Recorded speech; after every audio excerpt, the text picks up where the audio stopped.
ఈ రథోత్సవం కార్యక్రమం వచ్చినటువంటి భక్త జనానికి అందరికి కూడా ఈ తీర్థ ప్రసాదాలన్నీ కూడా అందించేదానికి ఏర్పాట్లు చేసుకోవడం జరిగింది. ఈ కార్యక్రమానికి ఇది 2018 ఉగాది రోజు నెల్లూరులో కాశీనాయన ఆశ్రమం ప్రారంభించబడింది.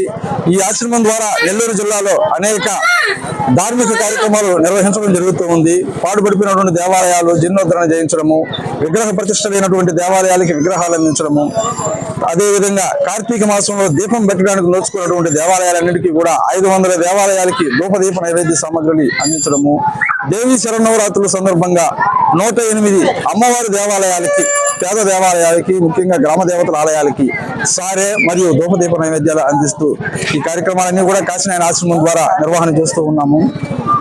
కార్తీక మాసంలో దాదాపు 400 మందికి దుర్గా భవానీ దీక్షలు మన ఆశ్రమం ద్వారా ఇవ్వడం జరుగుతూ ఉంది. ఈ దీక్ష తీసుకున్నటువంటి వాళ్ళందరికీ కూడా దుర్గా భవానీ వస్త్రాలు, మాలలు, డాలర్లు అన్ని ఉచితంగా ఇస్తూ ఆధ్యాత్మిక అనుభూతులు చెందినటువంటి అనేక మారుమూల గ్రామాల్లో కూడా ఈ భవానీ దీక్షల ద్వారా వాళ్ళకి ఎంతో ఆధ్యాత్మిక విలువల్ని అందిస్తూ ఈ కార్యక్రమాలు ఇవన్నీ కూడా కాశీనాయన ఆశ్రమం ద్వారా నిర్వహిస్తూ ఉన్నాము.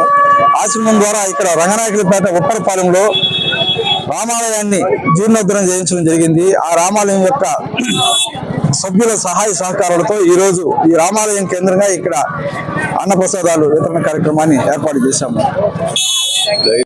మన జిల్లా నుండే కాకుండా రాష్ట్ర వ్యాప్తంగా తరలి వచ్చేటటువంటి అవకాశం ఉన్నటువంటి కార్యక్రమం ఇది. ఈ మహత్తరమైనటువంటి కార్యక్రమం ఈరోజు జరుగుతూ ఉన్న సందర్భంలో వేసవి కాలం యొక్క తాపం ఎక్కువగా ఉండడంతో ఈరోజు కాశీనాయన ఆశ్రమం ద్వారా ఇక్కడ ప్రసాద వితరణ కార్యక్రమం జరుగుతూ ఉంది. ఈ కార్యక్రమంలో రాయలసీమలో కాశీనాయన ఆశ్రమాల్లో ఏ అయితే ఆహార పదార్థాలు పెడతారో అవి బెల్లం పాయసము, ఉగ్గాని, దద్దోజనము, చిత్రాన్నము, మజ్జిగ, ఇతర శీతల పానీయాలని ఈరోజు